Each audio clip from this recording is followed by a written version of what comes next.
이 3부 예배에 나온 여러분들 모두에게 하나님께서 큰 평강 주시기 바랍니다. 아멘. 우리 옆에 분들하고도 인사할까요? 하나님께서 큰 평강 주시기 바랍니다.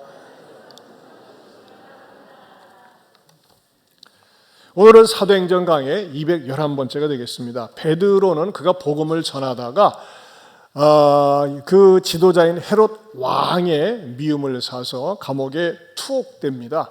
그런 죄를 지은 것 없습니다. 오직 예수 그리스도만이 주님 되시고 그분만이 구세주 되심을 증거했는데, 무엇보다도 유대인들이 싫어했어요. 자기네들이 예수를 십자가에 죽였는데 그 죽인 예수가 다시 살아났다고 증거하고 있고 그걸 믿고 따르는 것이 꼴보기 싫었습니다.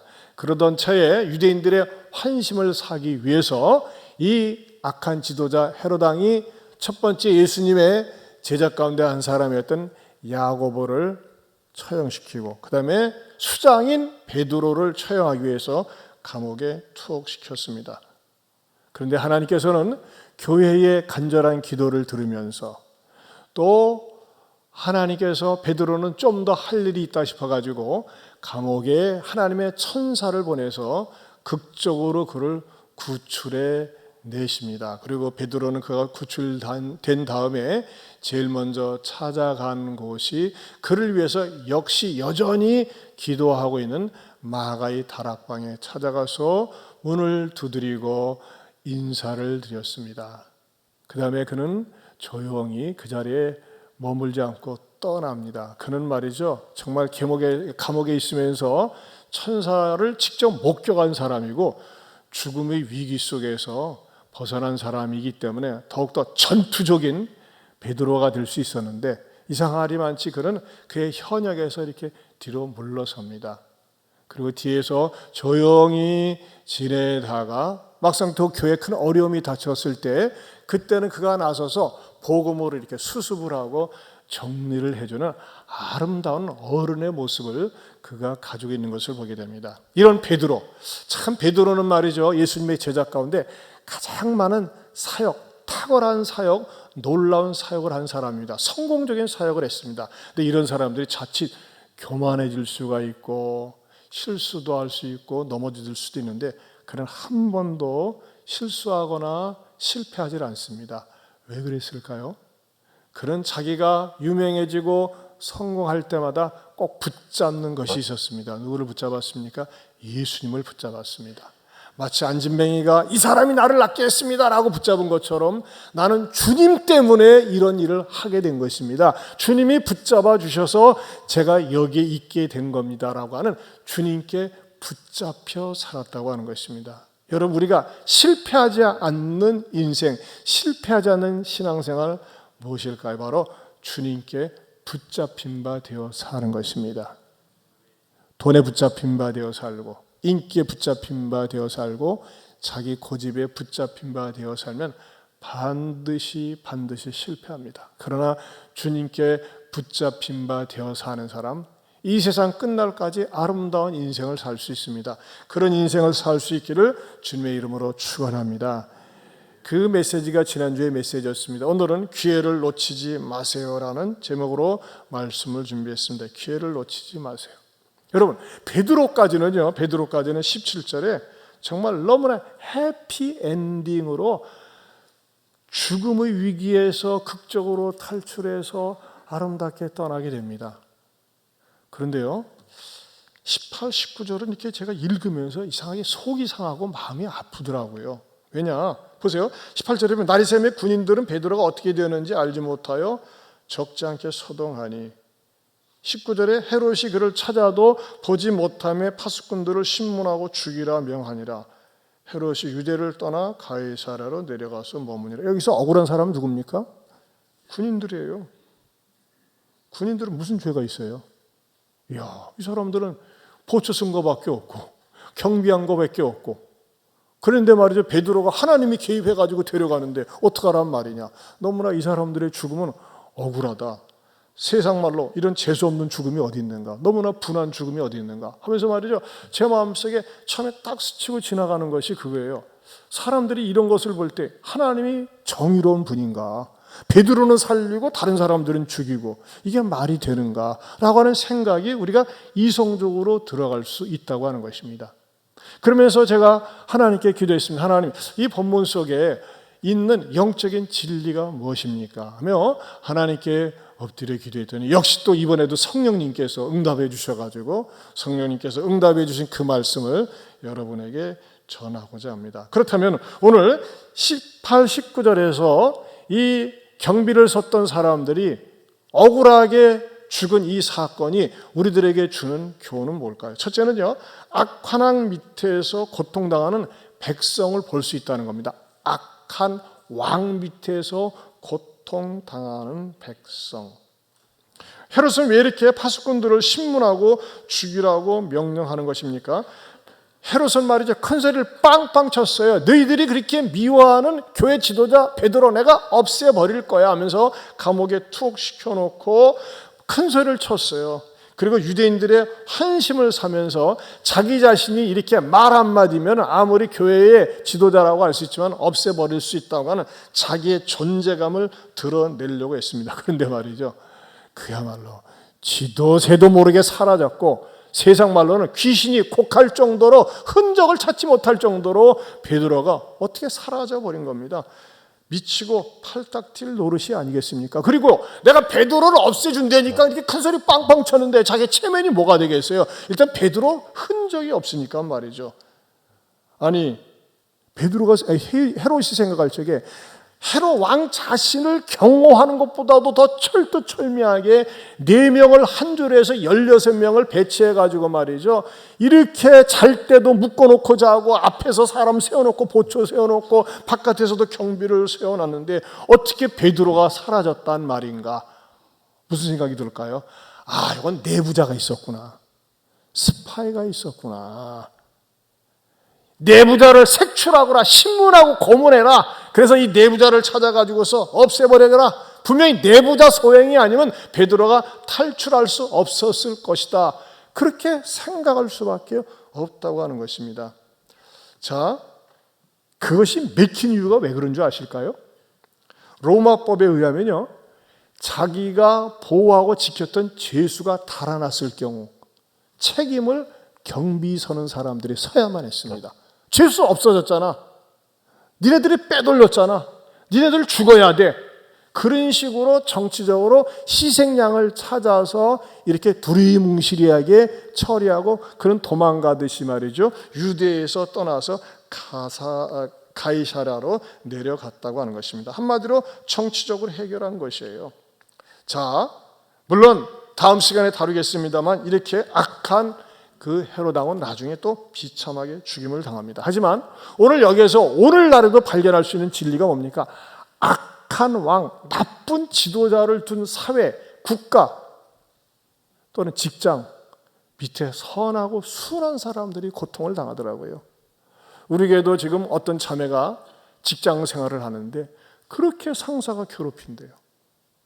기도 제목으로 이렇게 올라왔어요.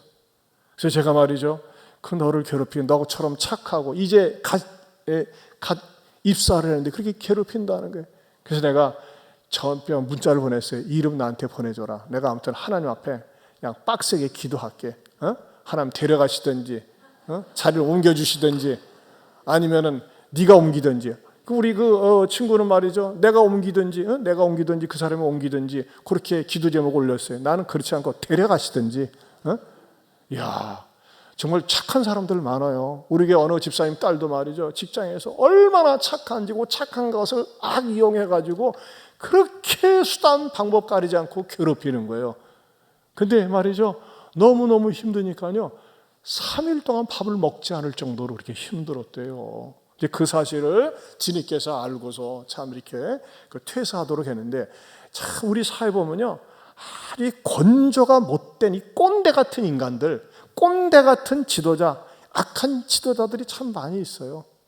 자, 우리가 악을 악으로 싸울 수는 없잖아요. 그러나 우리는 기도하면 됩니다. 기도하면 반드시 하나님께서 응답해 주시리라 믿습니다. 저도 목회하면서 악한 지도자 몇 만났어요. 그럴 때는요 더 기도하게 되는 거예요. 매달리게 되는 거예요. 여러분, 우리가 지금 우크라이나를 위해서 기도하는 가운데 푸틴, 저는 그렇게 기도합니다. 푸틴 속에 있는 전쟁의 망령이 떠나가게 하여 주시옵소서. 저는 분명히 얘기할 수 있습니다. 반드시 푸틴 교체됩니다. 러시아는 말이죠, 폭삭 망합니다. 그리고 우크라이나는 반드시 회복될 줄로 믿습니다. 왜? 우리가 기도하고 있기 때문에. 그런데 말이죠, 교회가 부패하고 타락해 보세요. 그러면 교회 지도자들도 눈이 어두워가지고 자기네들이 행하고 있는 악한 행동을 정당화한다니까요. 지난 부활주일날 이 러시아는 정교회를 믿고 있어요.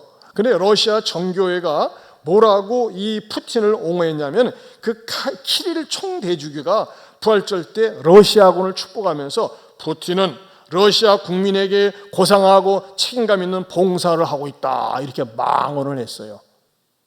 더더군다나 푸틴이 웃겨. 나 이 푸틴이 이 말이 말이죠, 푸틴 만나면 야 이 자식아 말 조심해, 내가 얘기하고 싶다니까는.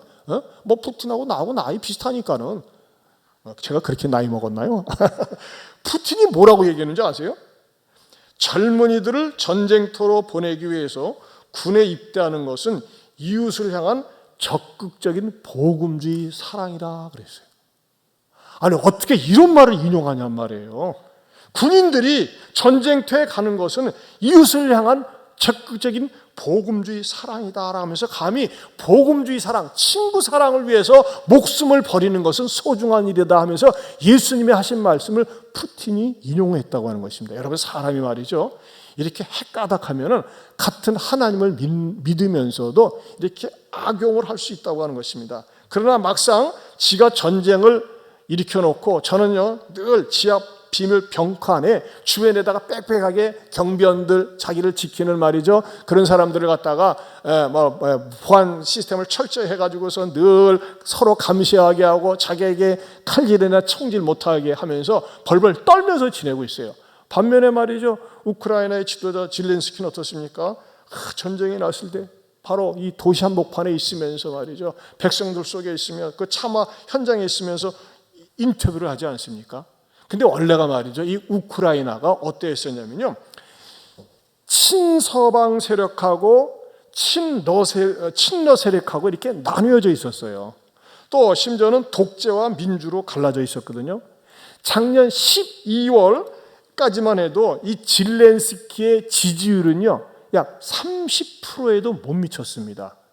그래서 사람들이 놀려대서, 저도 맨 처음 뭣도 모르고 영화배우 출신이, 개그맨 출신이 뭐 할 수 있겠나 막 그랬었는데 아니더라고요. 뭐냐면요, 뭐라고 그때 당시에 질렌스키를 비난했냐면, 분명히 러시아가 우크라이나를 침공하기 위해서 이렇게 차곡차곡 밀려 들어오고 왔을 적에 전쟁을 반대하는 국민들은 저 질렌스키가 모자라가지고 협상력이 무능하다. 왜 러시아하고 잘 협상을 해가지고 쳐들어 못 오게 하지, 왜 이렇게 쳐들어오도록 지금 이렇게 하고 있느냐, 방임하고 있느냐 하면서 공격을 해야 됐고, 아니다, 이참에 러시아하고 맞서야 된다고 하는 그러한 사람들은요, 왜 이 진적에 나토 그룹하고 서방 그룹하고 우리를 전적으로 밀 수 있도록 우군을 삼지 못했느냐고 하면서 양쪽에서 질렌스키를 공격했어요.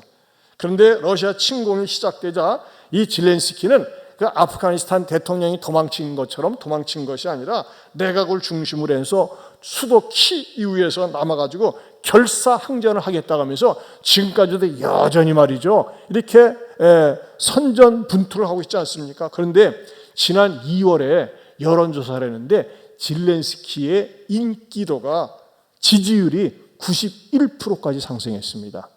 12월, 불과 3개월 전에는 말이죠 30% 미만이었는데 91%까지 상승을 했고, 현재는 80%를 웃돌고 있다는 것입니다. 그리고 러시아와 맞서서 끝까지 싸워야 된다는 이 국민이 대다수가 찬성을 하고 있고, 질렌스키가 총동원령을 내리자 처음에는 약 20만 명이 참여하겠다고 그랬는데 지금은 70만 명까지 늘어났고, 심지어는 100만 명까지도 이 전쟁에 참여하겠다고 하는 것입니다. 여러분, 우리 뉴스 봐서 알지만요, 러시아가 무차별 폭격을 해가지고 곳곳이 초토화가 되고 얼마나 민간인들이 사상자가 많고 그렇습니까? 그럼 대부분 어떻게 하느냐? 아유, 백성들은 빨리 전쟁이 끝나가지고 항복을 하든지 해서 평화롭게 살았으면 좋겠다. 그런 마음들을 대부분 갖고 있습니다. 일반적으로. 그런데 현재 국민의 82%가 악착같이 싸워서 러시아를 쫓아내자라는 쪽으로 기울어졌어요.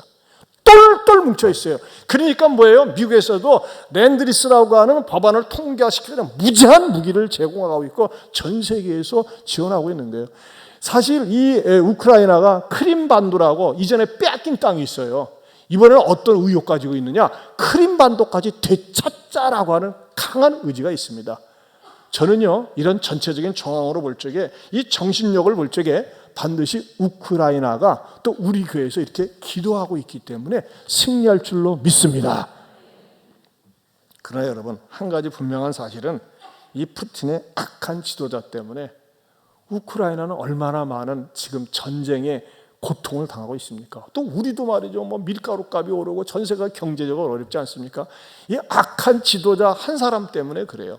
그렇기 때문에 우리는 항상 좋은 지도자, 좋은 도지사, 좋은 시장, 좋은 시의원, 좋은 도의원, 이런 사람들이 뽑힐 수 있도록 여러분, 투표하지 않은 분들은 6월 1일 날 꼭 투표에 참여해서 누가 좋은가, 누가 정말 지역사회 발전에 도움을 주는가 잘 분별하고 투표할 수 있기를 축원합니다. 그러면서 말이죠, 제가 여러분들에게 꼭 말씀드리고 싶은 게 있어요. 제가 생각할 때 오늘날 우리 시대에 우리의 정신을 점점 좀먹어가고 우리나라를 망하게 만들어가는 법이 있어요. 어떻게 보면 공산주의 법보다 더 악한 법이 될 수도 있어요. 그게 뭘까요?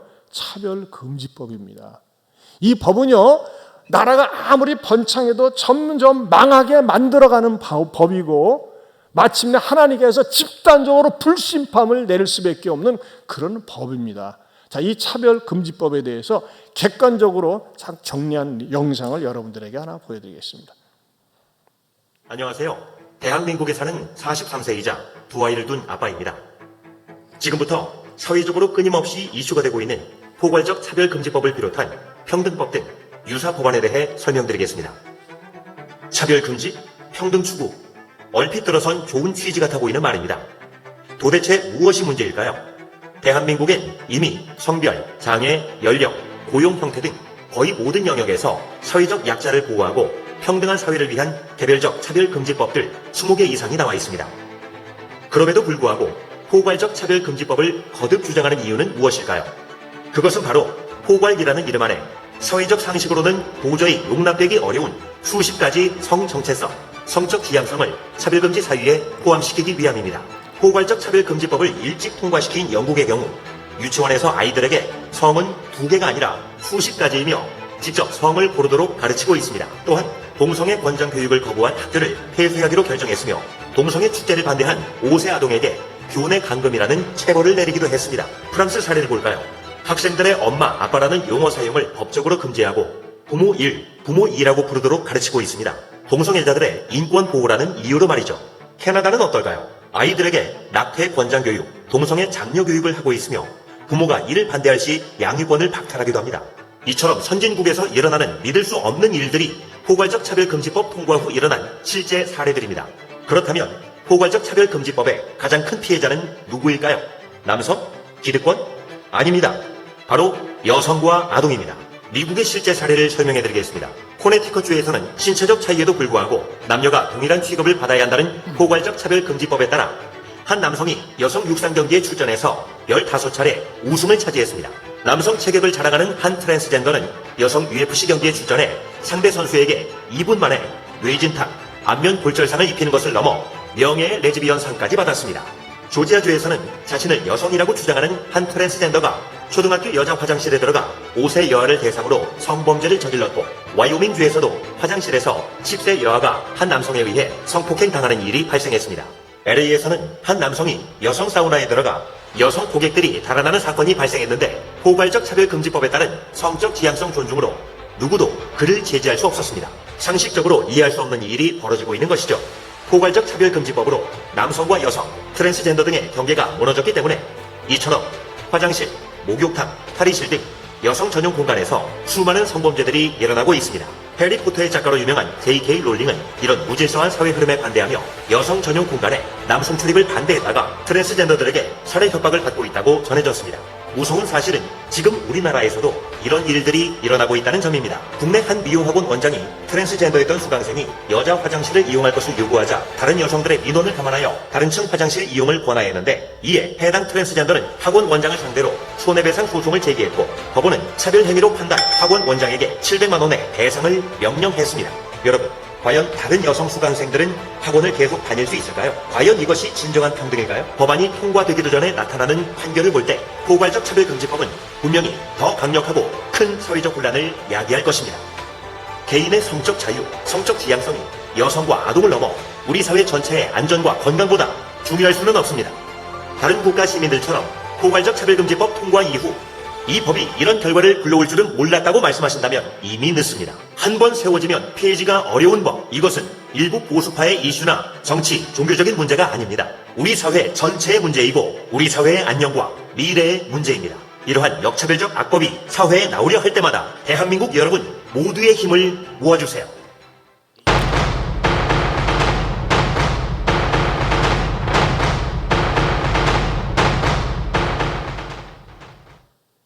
여러분, 남자 며느리, 여자 사위 허용돼야 됩니까? 뭔 말인지 모르겠어요? 에? 여자 사위, 남자 며느리 말이 안 돼요. 자, 제가 여러분에게 질문할 테니까 대답해 보세요. 차별금지법 돼야 합니까? 안 돼야 합니까? 안 돼야 합니다. 여러분, 말이 좋아요. 말이 차별금지, 차별을 금지하자. 이미 말이죠, 우리 사회가 여기 나와 있는 것처럼 차별을 금지하고 있어요. 근데 주로 여기에 초점이 맞춰져 있는 게 뭐냐? 성에 대한 거, 트랜스젠더 보호해야 된다, 하리수 같은 애들 보호해야 된다, 사회적 소수 약자를 보호해야 된다. 우리를 보호 안 한다는 게 아니에요. 그런 사람들이 교회 오면요, 끌어안고 불쌍히 여기고 치료받게 해야 돼요. 그러나 그런 법을 적극적으로 옹호하게 되면 어떻게 되느냐? 어려서부터 그것을 갖다 가르치면서 여자와 남자의 성이 아니다, 성을 네가 마음대로 선택할 수 있다, 너무너무 사회를 망가뜨리고 사회를 침몰시킬 수 있는 법이 바로 포괄적 차별금지법이에요. 여러분, 주보에도 나와 있습니다만 여러분 보세요. 주보 1페이지 보면은요, 1페이지 동성애에 관한 팩트, 선천적인 것이 아닙니다. 에이즈, 곤지름, 변실금, 각종 성병 등 국민 보건을 악화시키며 사회적 폐해를 준다. 3번에 에이즈된 치료비는 100% 국민 세금으로 지급되고 해마다 1,000억 원 이상의 에이즈 치료비가 국민 혈세로 지급되고 있다. 여러분, 요즘 말이죠, 요즘 이 상식적인 거, 정상적인 판단 이런 것이 잘못된 것처럼 이렇게 분위기를 끌고 가요. 분위기를. 아주 사회가 기형적으로 가고 있습니다. 이럴 때 그리스도인들이 정신 차려야 됩니다. 이것이 바로 제도적인 악한 왕이요, 악법이기 때문에 우리가 그것에 대해서 프로테스트, 저항할 수 있을 때 저항할 수 있어야 돼. 그것이 바로 개혁주의 신앙입니다. 참 부끄럽게도요, 목사들 가운데 이것을 옹호하는 사람들이 있어요. 옹호하는 사람이 있어요. 얼마나 참 안타까운지. 그 왜 그러느냐? 그것은 사회적 약자 아니냐? 보호해야 되지 않느냐? 물론 사회적 약자를 무시한다는 게 아니라니까요. 그러나 이것이 제도화 되어질 때, 이런 그릇 때는 사회를 점점 좀먹어가고 망쳐가는 그런 일들이 일어나기 때문에 우리는 절대적으로 이것을 막아야 된다는 것입니다. 이것을 갖다 말이죠, 벌써 우리 건강한 성경적인 가치관을 가지고 있는 그리스도인들이 국회에 자꾸 법사에 통과시키려고 하고 말청에 벌써 11번이나 우리가 거절했어요. 근데 악착같이 지금 민주당과 정의당 이런 친구들을 중심으로 해가지고서 운동을 하고 있는 거예요. 그래서 저도요, 한 번도 이런 집회에 가지는 않고 서명 날이나 하고 그랬는데 안 되겠다 싶어가지고 전주에서 모이잖아요. 그래서 오늘 원래 영성훈련이 예고돼 있어가지고 기도해 왔는데 영성훈련을 우리가 수년시키고 오늘 1시에 말하자면 1시 10분에 출발을 하려고 합니다. 여러분들도 예배 마치고 식사한 다음에 웬만하면 그 전주 여기 어디입니까? 전주 오거리 좀 참석하셔가지고서 참 이 일에, 이 역사적인 귀한 현장에 동참하셔가지고 참 차별금지법은 성경적으로 어긋나는 악법이라고 하는 것에 대해서 여러분들도 같이 동참해 주시고 의사를 표현해 주셨으면 합니다. 자, 오늘 본문을 통해서 주시는 두 번째 진리는 기회를 포착했어야 했다는 것입니다. 기회를 포착했어야 했다.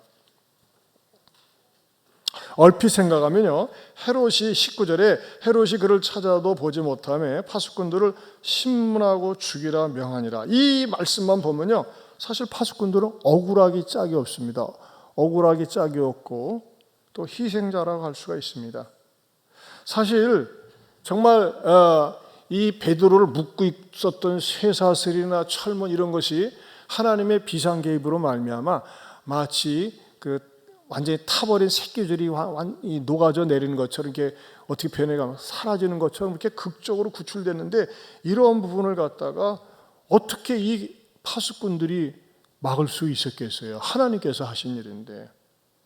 그러니 이들이 신문을 받을 때 얼마나 억울하고 분통이 터지겠습니까? 그러나 여러분, 생각을 신앙적인 관점에서 바꿔가지고 생각을 할 때 이랬었더라면 얼마나 좋았을까? 그게 뭡니까? 이 파수꾼들이 베드로를 파수하면서 이 사람 왜 들어왔지? 왜 이렇게 철통 같은 경비를 하지? 16명이 조를 이루면서 생각 좀 해봐야 되는 거 아니겠어요? 하면서 이 사람이 국사범인가? 나라를 어지럽힌 대역 죄인인가? 아니면 사회적으로 큰 무리를 일으킨 흉악범인가? 흉악범은 아니에요. 국사범도 아니에요. 그럼 뭐지? 종교범이네, 종교범. 뭐 때문에 그렇지? 예수 증거하다 그랬대. 왜 예수가 뭔데? 예수가 십자가에 죽고 3일 만에 부활했는데 그것을 증거하다가 유대인들의 미움을 샀는데 헤롯 왕이 이참에 그 교회 수장을 없애버리려고 추억시키는 거야 하면서 말이죠. 그 내용을 분명히 그들도 인지하고 있으면서 어떻게 했을까요? 미스터 베드로 씨, 왜 이렇게 말이죠? 우리가 당신을 철통같이 경비를 해야 되고 왜 이래야 되는 거예요? 뭐 때문에 그러는 거예요? 라고 물어보았다면 베드로가 어떻게 했을까요? 네, 제가요 이렇게 투옥된 것은 이루고 저루고 해서 예수님 때문에 그렇습니다 하면서 베드로가 분명히 복음을 전했을 것이고 그들도 복음을 듣고 구원받을 기회가 있었을 것이라고 하는 것입니다. 왜 이렇게 제가 유추할 수 있느냐? 보세요. 최근까지만 해도 이 사도행전 10장에 어떤 대사건이 있었습니까? 고넬료가 복음을 듣기 위해서 일부러 베드로의 집에 사람들을 파송해가지고 베드로를 초청해서 자기 집에다가 고넬료와 그의 친구들, 가족들 죄다 불러 모아놓고 새생명 축제 전도 집회를 했었잖아요. 그리고 그 전도 집회를 했을 때에 모든 사람이 예수님을 믿겠다고 했잖아요. 그것은요 이미요 그 시장에 말이죠 다 파다하게 퍼져 있었어요. 세상에 고넬료 장교가 베드로를 초청해서 복음을 들었대. 자기만 들은 것이 아니라 친구들과 가족들까지 다 들었었대. 충분히 그들은 알고 있었어요. 왜냐하면 워낙 한 뉴스니까요. 어떻게 로마 백부장이 복음을 듣고 예수를 믿을 수 있느냐 이거예요. 그들은 충분히 알고 있었습니다. 더군다나 로마의 그 백부장 고넬료가 초청까지 했었는데 베드로는 뭐예요? 초청할 필요가 없이 이미 초대되어 왔어. 어디요? 감옥에 초대되어 왔잖아요. 그러면요 얼마나 정말 기가 막힌 절호의 찬스 아닙니까? 베드로 선생님 왜 그러신 거예요? 그 고넬료 백부장에게 전했던 메시지가 무엇입니까? 우리한테도 좀 알려주세요 라고서 그들이 복음을 들었었더라면 분명히 이들도 구원을 받았을 것입니다. 그럼 이렇게 반문도 할 수 있어요. 아니 베드로가 입을 열고 좀 얘기하지. 법적으로요 죄수가 먼저 얘기할 수 없습니다. 그러나 간수는 경비병은 얘기할 수 있어요. 당신 왜 들어온 거예요? 물어볼 수 있잖아요. 그러나 그들은 물어보지 않았습니다. 궁금해하지 않았습니다. 나는 그저 베드로 당신 도망가지 못하게 지키고 있으면 돼. 기계적이고 사무적으로 아무런 관심도 없다가 그들은 말이죠 베드로가 하나님의 방법으로 그가 탈출했을 때 그냥 죽임을 당해야만 했다고 하는 것입니다. 저는 여기에서 정말 아쉬움을 느껴요. 이들은 분명히 고넬료가 회심한 사건이라든지 베드로가 왜 투옥되는지 알고 있었다니까요. 그러면 그들도 분명히 영적인 목마름과 갈급함을 가지고 왜 예수를 믿어야 되는데, 왜 교회에 다녀야 되는데 라고 물어보면서 구도자의 심정으로 복음을 들었다면 충분히 구원을 받을 수 있었습니다. 이와 유사한 사건이 하나 있습니다. 뭡니까? 예수님께서 말이죠, 십자가 처형 언도를 받고 채찍질을 맞고 골고다 언덕까지 올라가면서 십자가에 매달려 죽으실 때 그 전 과정을 진두지휘했던 사람이 있습니다. 누굽니까? 역시 백부장입니다. 그리고 예수님께서 막상 십자가에 죽으셨을 때 이 로마 백부장이 반역에 해당되는 말을 했습니다. 뭐라고 했는지 아십니까? 마가복음 15장 39절 시작. 예수를 향하여 섰던 백부장이 그렇게 숨지심을 보고 이르되 이 사람은 진실로 하나님의 아들이었도다 하더라. 누가 그랬다고요? 백부장이에요. 로마 백부장이에요. 이 사람은 진실로 하나님의 아들이었도다. 이 말은요, 로마법에 어긋나는 반역죄에 해당됩니다. 로마법에 의하면요, 하나님의 아들, 신의 아들이란 말은요, 가이사에게만 해당되는 말이었습니다. 제우스 황제에게만 해당되는 말이었어요. 그런데 감히 말이죠, 이 어떻게 하는 거예요? 이 백부장이 자기는 예수님에게 직접 복음을 들은 적이 없어요. 그러나 예수님이 처형되는 모든 과정을 보니까 이 사람이야말로 진실로 하나님의 아들이었도다라고 고백하고 로마 군인 역사에 있어서 구원받은 또 다른 한 사람이 되었다고 하는 것입니다. 그렇다면 사랑하는 성도 여러분, 저는 정말 아쉬움을 느끼는 겁니다. 아니, 베드로를 가장 지근거리에서 지고 있었던 사람이 베드로에게 한 번쯤 물어보았었더라면 당신은 왜 투옥된 겁니까? 당신이 가지고 있는 복음이 무엇입니까? 라고 물어보았더라면 그들도 구원을 받을 수 있지 않았을까? 무엇입니까? 기회를 놓친 것입니다. 사랑하는 성도 여러분, 이 자리에 오신 분들 여러분 계시죠? 처음 오신 분도 계시고 모처럼 오신 분도 계세요. 또 이렇게 선거 기간 때문에 오신 분도 계세요. 그런데 저는 여러분들에게 전 기회를 하나 드리고 싶은 겁니다. 그것이 무엇일까요? 구원받을 수 있는 기회, 은혜 받을 수 있는 기회를 놓치지 말라는 것입니다. 여러분, 참 죄송한 얘기지만요, 이 성경에 등장하는 파수꾼들은 억울하게 죽은 것 같지만요, 모든 사람에게 죽음이 찾아옵니다.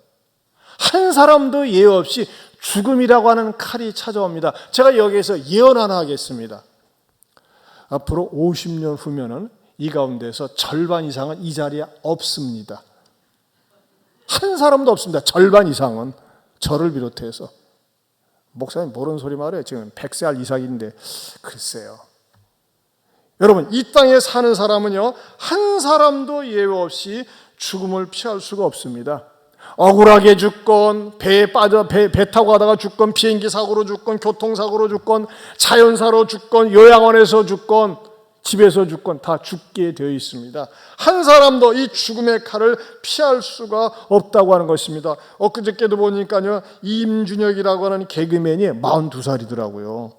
자고 나고 보니까 죽었어요. 가족들이 깜짝 놀랐어요. 왜? 평소에 지병이 없었대요. 그런데 심근경색으로 죽었어요. 누가 큰 소리 칠 수 있겠습니까? 근데 여러분, 죽으면서 끝난다면요, 이렇게 산들 어떻고 저렇게 산들 어떻습니까? 그런데 죽은 다음에 끝나는 게 아니라니까요. 성경은 이렇게 말씀하고 있습니다. 히브리서 9장 27절 시작.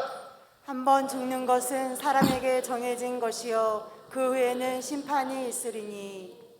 한 번 죽는 것은 딱 정해져 있어요. 근데 뭐가 있어요? 그 후에는 심판이 있어요. 죽은 다음에 내가 캄캄한 데 있는 게 아니에요. 내 영은 하나님 앞에 불림을 받아가지고 하나님이 물어보세요. 내가 너를 천국에 보낼 만한 이유가 있느냐? 물어보세요. 자신이 없거나 할 말이 없으면 하나님 앞에 정죄를 받고 심판받아서 지옥불에 던짐을 받는다고 하는 것입니다. 여러분, 우리 모두에게, 저를 비롯해서 여러분 모두에게 언젠가 죽음의 칼이 임합니다. 죽음의 양상이 다를 뿐이지 억울하게 죽건 영광스럽게 죽건 죽게 되어 있습니다. 그러나 죽은 다음에는 반드시 심판이 따른다고 하는 것입니다. 여러분은 그 심판대 앞에 설 준비가 되어 있습니까?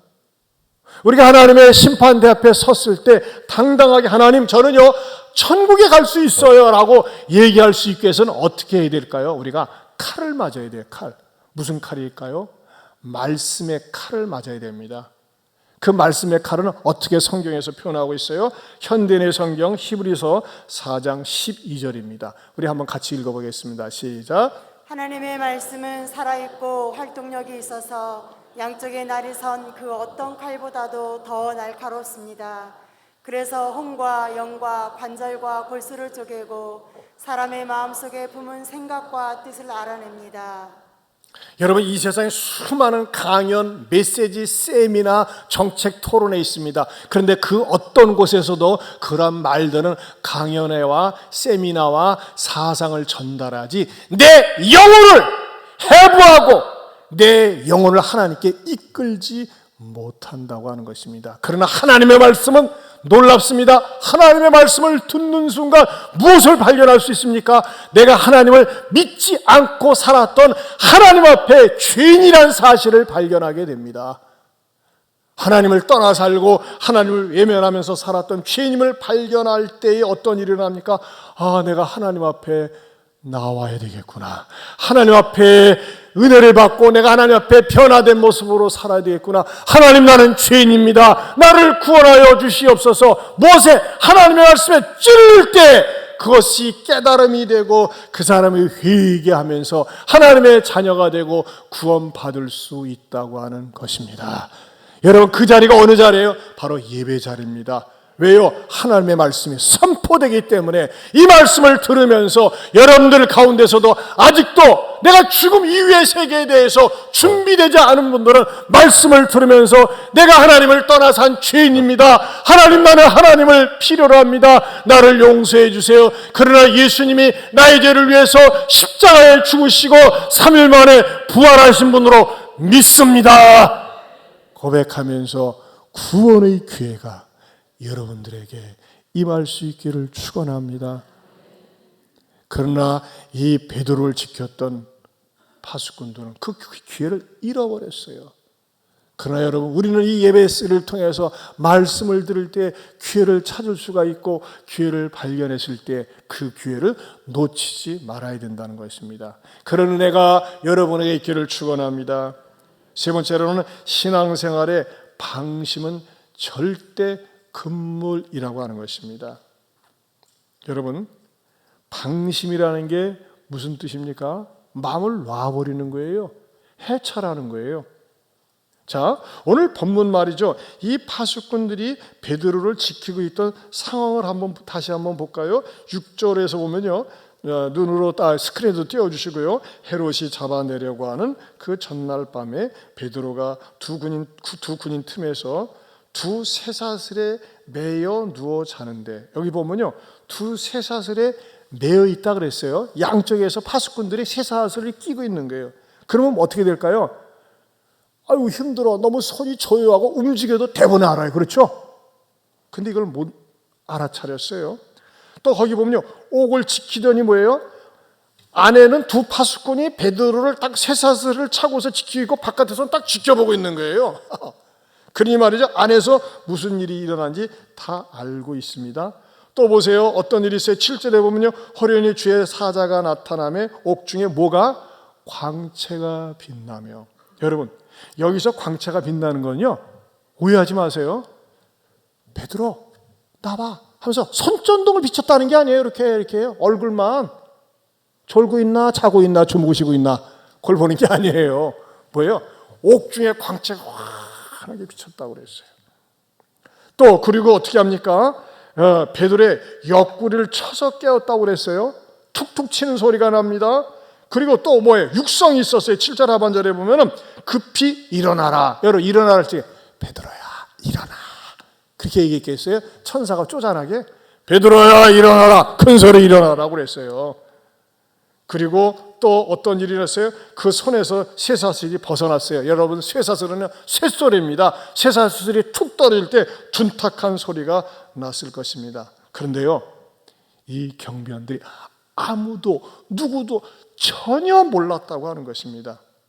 그리고 나중에 베드로가 극적으로 탈출된 다음에 어떤 일이 일어났어요? 18절을 다시 봅니다. 18절 같이 읽겠습니다. 시작. 날이 새매 군인들은 베드로가 어떻게 되었는지 알지 못하여 적지 않게 소동하니.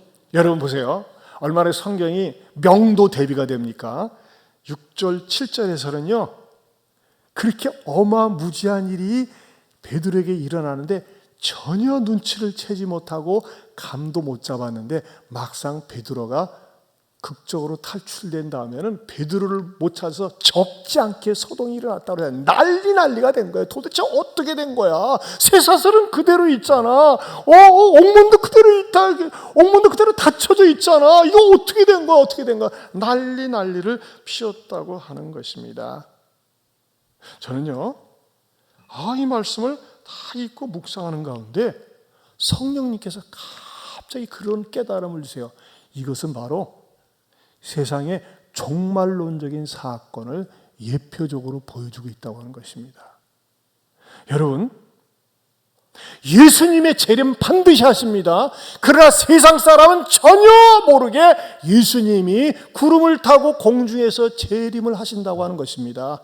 여러분, 세상 사람은요 전혀 감을 못 잡습니다. 그냥 자연현상이에요, 이상현상이에요, 난리가 나고 있어요. 그렇게 알고 있을 뿐이지 이것이 예수님이 공중에 구름을 타고 세상을 심판하기 위해서 오시는 예수님의 재림의 현상이라고 하는 것을 전혀 눈치 못하고 감도 잡지 못하고, 왜 세상에 왜 자꾸 지진이 일어나고 이런 일이 일어나, 자꾸 과학적으로 인간적으로 분석하고 해석할 뿐이라고 하는 거예요. 그러나 그리스도인들은요 세상에 이런 현상들을 볼 때마다 예수님의 재림을 보여주고는 전조 현상이야 깨달을 수 있다고 하는 것입니다. 이것을 어떻게 성경에서는 가르쳐주고 있어요? 데살로니가전서 5장 2절에서 6절입니다. 같이 보겠습니다. 시작. 주의 날이 밤에 도둑같이 이를 줄을 너희 자신이 자세히 알기 때문이라. 그들이 평안하다 안전하다 할 그때에 임신한 여자에게 해산의 고통이 이른과 같이 멸망이 갑자기 그들에게 이르르니 결코 피하지 못하리라. 형제들아, 너희는 어둠에 있지 아니하매 그늘을 너희에게 임하지 못하리니 너희는 다 빛의 아들이요 낮의 아들이라. 우리가 밤이나 어둠에 속하지 않았느니 그러므로 우리는 다른 이들과 같이 자지 말고 오직 깨어 정신을 차릴지라. 여러분요, 분명히 깨어있는 지도자가 있는 사회나 나라는요 갈수록 살기가 좋아집니다. 여러분, 우리나라의 복지 수준은요 세계적인 수준입니다. 우리나라의 치안 상태도요 미국보다 좋습니다. 아니요, 치안 상태는요 저도 세계 여러 나라 한 20여 개국 다녀봤지만 대한민국이 최고인 것 같아요. 우리는 한밤중 12시가 돼도요 어떤 놈이 나와서 나한테 총을 쏘겠지, 칼로 찌르겠지, 그런 거 별로 의식하지 않습니다. 거의 그런 일이 없어요. 어쩌다 한 번 있지. 치안도 최고입니다. 복지도 거의 최고 수준입니다. 갈수록 분명히 좋아집니다. 근데 갈수록 좋아지는 이런 현상들이 양극단을 만들어 놓습니다. 갈수록 마음속에 주님의 재림에 대한 갈급함이 없습니다. 하나님을 경외하고 싶은 마음이 없습니다. 대신에 무엇을 추구할까요? 락을 추구합니다. 쾌락을 추구합니다. 좀 더 재미나는 것 없을까? 짜릿한 것 없을까? 즐거운 것 없을까? 세상 사람들이 터부시했던 주제에 대해서 사람들이 공론화합니다. 이혼하는 것에 대해서 당연하게 생각을 하고 악을 추구하는 것에 대해서 당연하게 생각하는 이 세상 쾌락을 추구하는 그런 것들이 사회에 자꾸 범람해지면서 쾌락 속으로 빠져들어갑니다. 그리고 세상 사람들의 가치는 뭐가 될까요? 어떻게 하면 재미있게 살까? 어떻게 하면 즐겁게 살까? 어떻게 하면 육신의 정욕, 안목의 정욕, 이생의 자랑을 충족시키며 살까? 재미있게 행복하게 살까? 자꾸 그렇게 만들어갑니다. 복지를 만들어갑니다. 그러면서 마음 한구석으로 뭡니까? 하나님은 없어. 하나님은 없어도 돼. 이 세상이 다인데. 그런 극단적인 부류가 있고, 어떤 사람들은 너무나 살기가 힘들고 어려워서 그런 것 때문에 하나님을 잊어버립니다. 그러나 여러분 보세요. 이 세상은요 자꾸 흉해지고 있어요. 지진과 기후변화와 이런 재난들이 곳곳에서 일어나고 있습니다. 그러나 깨어있는 그리스도인들은 뭘 합니까? 세상 사람들은요, 무슨 예수 재림이야, 뚱딴지 같은 소리 안 해. 그 말도 안 돼. 있지도 않아. 그건 꾸며낸 얘기야. 웃기는 얘기야. 그건 넌센스야. 그거는 말이지 말도 되지 않아. 있을 수 없어. 일어나지 않아. 하면서 말이죠. 자꾸 세상 중심, 인간 중심으로 삽니다. 그러나 깨어있는 그리스도인들은 어떻게 생각합니까? 아니야. 갈수록 사람들이 세상을 사랑하고 쾌락을 사랑하고 돈을 사랑하는 거, 이거는 하나님으로부터 멀어지게 하는 징조야. 나는 그럴수록 주님의 재림, 이 세상이 진정한 만족을 주지 못하기 때문에 주님만이 진정한 만족이 되니까 나는 하나님을 그리워해. 이런 마음을 갖는 양극단이 생긴다고 하는 것입니다. 방금 읽은 말씀처럼 말이죠, 도둑이 오는 곳에 대해서 감지하는 사람이 있고 감지 못하는 사람이 있어요. 깨어있는 사람은 감지합니다. 어떤 사람들이 깨어있는 사람들입니까? 바로 예배 생활에 성공하는 사람들입니다. 예배를 드릴 때마다 우리는 무엇을 경험할까요? 하나님의 임재를 경험합니다. 찬양을 하면서 살아계신 하나님을 노래하는 거예요. 살아계신 하나님을 노래하면서 하나님의 영이 내게 임하고 내 마음속에는 또다시 천국이 있음을 확신하게 되고, 예배를 마치고 나가면서는 이 험한 세상에서 어떻게 하면 뱀같이 지혜롭게 비둘기같이 순결하게 살까, 이런 무장을 하고 세상에 나가면서 산다는 것입니다. 그렇기 때문에 이 예배가 소중한 거예요. 이 예배를 통해서 우리는 항상 진리로 무장하고 하나님께서 주시는 지혜를 가지고 세상을 분별하면서 세상을 선도하면서 살 수 있기 때문입니다. 사랑하는 성도 여러분, 늘 하나님께서 예배를 통해서 주시는 은혜의 말씀 기회를 놓치지 마시기를 축복합니다. 그러면서도 세상에 대해서 우리가 바로미터가 되어야 됩니다. 잘못된 것에 대해서는 잘못되었다고 얘기할 수 있어야 되고, 하나님께서 우리에게 주신 축복에 대해서는 기꺼이 나눌 수 있고 베풀면서 살 때에 세상은 교회에 대해서 정말 이쁘게 생각을 하고 교회 말에 귀를 기울일 줄로 압니다. 그러나 잘못된 법에 대해서는 단호하게 노라고 얘기할 수 있어야 되고, 그러면서도 더욱더 우리의 영혼이 잠들지 않고 시들지 않도록 깨어서 주님을 경배하며 말씀에 찔리며 말씀대로 사는 저와 여러분들이 될 수 있기를 축원합니다. 하나님 아버지 감사합니다. 주님, 우리가 어떠한 일이 있어도 무슨 일이 있어도 깨어 정신 차리며 하나님이 주신 기회를 놓치지 말게 하여 주시옵소서. 예수님 이름으로 기도하옵나이다. 아멘. 우리 이 찬양 같이 부를까요? 도적이 그날이 도적같이, 그날이 도적같이 이룰 줄 너희는 모르느냐. 늘 깨어 있으라, 잠들지 말아라. 주님과 동행하라. 항상 기뻐하라. 쉬지 말고 기도하라. 범사에 감사하라.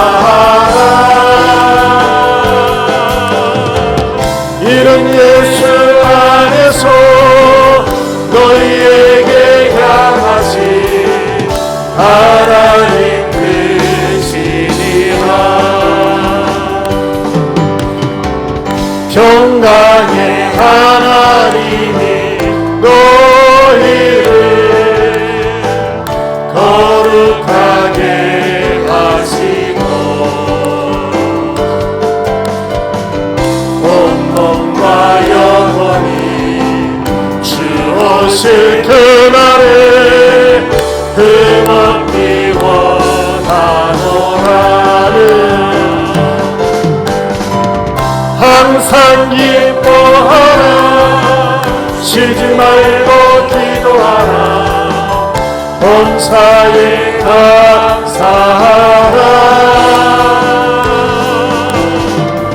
이런 예수 안에서 너희에게 향하신 하나님 되시리라.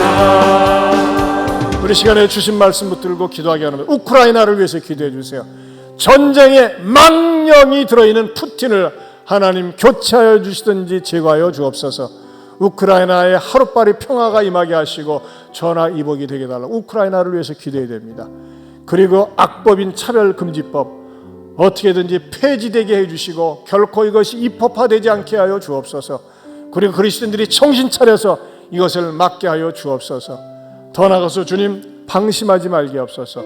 해찰하고 한눈 팔아서 주님 앞에 책망받는 그리스도인이 아니라 늘 깨어서 주어진 책임감 다하고 살 수 있는 우리들이 되게 해달라고 주신 말씀 붙들고 우리 두 손 들고 주여 한번 부르고 기도합니다. 주여 하나님 아버지 감사합니다. 고맙습니다. 성령님 계시고 함께 하시고 감사합니다. 아버지여 생명의 말씀을 주시고 감사합니다. 푸틴에게 있는 전쟁의 망령은 떠나갈지어다. 주여 우크라이나를 축복하여 주시옵시고 회복시켜 주시옵시고 긍휼을 베풀어 주시옵소서. 아버지 하나님 기회를 놓치지 말게 하여 주시옵시고 방심하지 말게 하여 주시옵시고 은혜 받을 만한 때 은혜를 받으며 하나님 앞에 신뢰하는 하나님 아버지 오늘도 주께서 귀한 말씀을 통해서 찔림을 받게 해주시고 깨닫게 해주심을 감사합니다. 늘 말씀에 깨어있으면서 하나님 앞에 아름답게 복되게 사는 악한 법에 대해서는 과감하게 저항할 수 있는 그리고 세상에 불쌍한 사람들 어려운 이들을 사랑하며 살 수 있는 복음을 전하며 살 수 있는 주님의 재림을 기다리며 사는 성도들 되게 하여 주시옵소서.